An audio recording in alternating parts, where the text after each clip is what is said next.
What's going on, Guardians? It's Tizzle here. In today's video, I'm going to be going over some strong loadouts to use on each character to easily solo the legend version of the Excavation Site XII Lost Sector.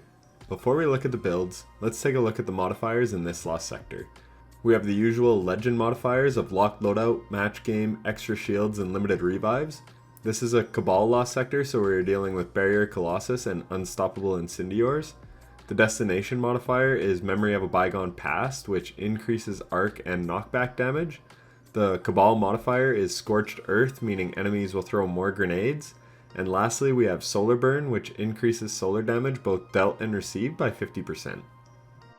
The first build we'll take a look at today is on the Titan. We're running Middle Tree Striker, the Code of the Missile. We have on Pulse Grenades and the exotic chest piece Curus of the Falling Star to deal more damage with our super. We have a Solar Warmind Cell build with Wrath of Rasputin to allow our Solar Rocket and Grenade Launchers to spawn Warmind Cells. We also have Rage of the Warmind and Burning Cells on to add solar damage to our Warmind Cells, which allow our cells to spawn even more Warmind Cells. And lastly, we have Global Reach to allow our cells to have a wider damage radius. We also have on Breach and Clear to allow our Grenade Launcher to debuff the champions and the boss.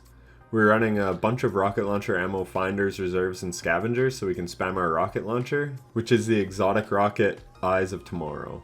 And we have Unstoppable Grenade Launcher on, paired with the Empty Vessel. And lastly, Anti-Barrier Auto Rifle with the seasonal auto rifle Chroma Rush. That is it for the build. Let's take a look at the run. So off the bat, we want to stop the Unstoppable with our GL, and then use a rocket to take it out.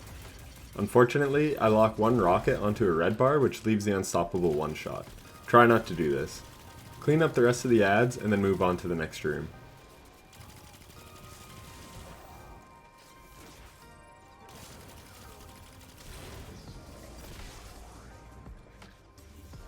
From here, we shoot a grenade launcher shot and rockets at the ads to take out a whole bunch of them, and then deal with the rushing Unstoppable champion. After that, we just take out the ads and wait till we get a good angle on the barrier champion.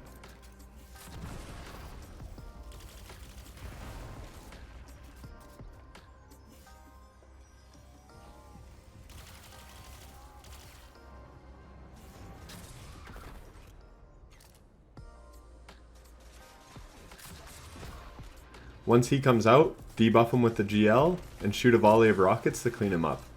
However, he is damaged from the Warmind I shot earlier, so he is quick to put up his shield. Unfortunately, my rockets just bounce off, so I take out the shield and then shoot another volley of rockets. This kills the champion, spawning a Warmind cell which we can shoot to take out even more ads. From here, we just continue clearing ads. My role on the Chroma Rush is Subsistence and Rampage, which I think is the PvE god role, and you can see it tearing through the ads here.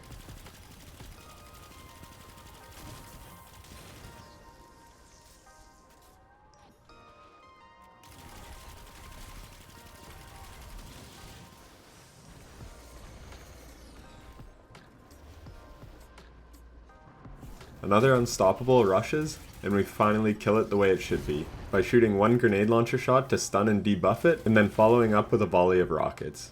We take out the Nightmare, and then we take out the boss's shield with our Pulse Grenade. Sadly, the grenade launcher does not apply the Breach and Clear debuff, but no matter, we just use cover to our advantage and lob volleys of rockets until the boss is dead. A couple things I would say to make this build better would be to spec into Intellect so you can have a Thunder Crash for the boss. You can see my super is not ready in time for me to use it on the boss here. You could run Ashes to Assets and get some grenade kills to help your supercharge even quicker, but that is up to you. If you are trying to speedrun this, you definitely want your super quickly. But if you are lower light, then this build will work great for you, as you probably won't clear the Lost Sector before you get your super. Either way, this build is pretty strong, but I was a little surprised how weak the Eyes of Tomorrow is, considering the Lost Sector had Solar Burn, so it was doing 50% more damage. Regardless, this is an easy sub 3 minute farm, so it'll do. On to the next build. For this build, we are on the Warlock. And just like on the Titan, we are running Middle Tree Arc, the Attunement of Control. And once again, we are running an exotic to make the super better. This time, the exotic boots, Geomag Stabilizers. We have Ashes to Assets to help get our super quickly, and we are running 70 Intellect, but the higher the better. We have the same Warmind Cell build as on the Titan, as well as Breach and Clear. And we are also running rocket launcher ammo finders and scavengers.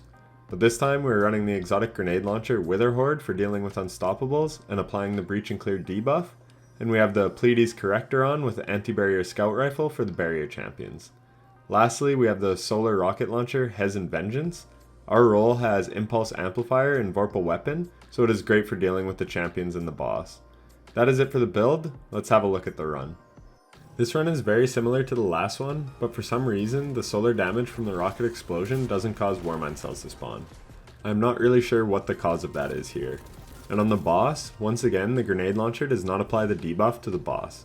Not sure why that happens. It could be because of the arc shield he has, but I'm not totally sure. But it's something to note anyways. One final thing I should mention is that I had on solar damage resistance and concussive dampener, just so that the grenades the legionaries launch wouldn't hurt as bad. Certainly something that may be worth running if you are lower light. Anyways, enjoy the run, and I will see you after for the hunter build.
For the hunter build, we're on Bottom Tree Gunslinger, Way of the Sharpshooter. We have on the exotic helmet Celestial Nighthawk to boost our golden gun damage. We were running a Warmind cell build with Wrath of Rasputin, Rage of the Warmind, and Global Reach, but we also have on Grasp of the Warmind and Warmind's Protection. Grasp of the Warmind allows us to pick up our Warmind cell and toss it at enemies. For our weapons, we have a Hung Jury with Anti-Barrier Scout Rifle and the Salvager's Salvo with Unstoppable Grenade Launcher. We have Ambitious Assassin and Chain Reaction on for ad clear. We also have Breach and Clear on our class item for applying the debuff. And lastly, the exotic machine gun Xenophage. We also have on machine gun ammo finders, reserves, and scavengers, as we use Xenophage for dealing with all the champions and spawning Warmind cells. That's it for the build. Enjoy the run. So the goal with Grasp of the Warmind was to pick up the Warmind cell from the first champion and use it to clear the next room. However, if you throw the Warmind cell onto an ad, it appears as though you cannot shoot it. So my theory didn't work so well in practice. However, Xenophage and Salvagers absolutely slap in here. I would definitely recommend this weapon loadout no matter what character you run this on. Xenophage spawns Warmind cells much more consistently than Hezen's Vengeance, and Salvagers is great for ad clear. And as you'll be able to see when we get to the boss, it's the only grenade launcher that applies the Breach and Clear debuff to the boss. The only explanation I can think of here is because the boss has an arc shield and it pops the shield because it matches the element. Where on the other two characters we didn't break the shield with the grenade launcher. We took its shield down with an ability and then we tried to apply the debuff afterwards. Once again, I would suggest running as high of intellect as possible if you are trying to farm this lost sector. When this run is over, I will show a run on the hunter where I kill the boss before even getting my super. It really shows the power of Salvager's Salvo, as well as the Warmind cells and Xenophage. And after that, I will show another run on my Warlock where Hezen Vengeance does produce a Warmind cell. I don't know why it was so inconsistent on that first run, but that's just how Destiny is sometimes. So if you want to see a couple fast runs, be sure to watch those. And if not, that is fine too. This is a wonderful lost sector to farm. It may even be better than my old favorite Veles Labyrinth. Regardless, it is right up there for the easiest to farm. I hope these builds help you whether you're just trying to complete this once, or if you are trying to farm this lost sector for exotics. And if they do, then a like would be greatly appreciated. And if you want to see more videos like this, then be sure to subscribe and hit the bell so you don't miss any uploads in the future. Lastly, if you have any other loadout suggestions that you'd like to use, drop them in the comments as they may help someone out. But that is it from me. If you made it this far, thank you so much for watching. I really do appreciate it. Happy Lost Sector farming, Guardians, and take care.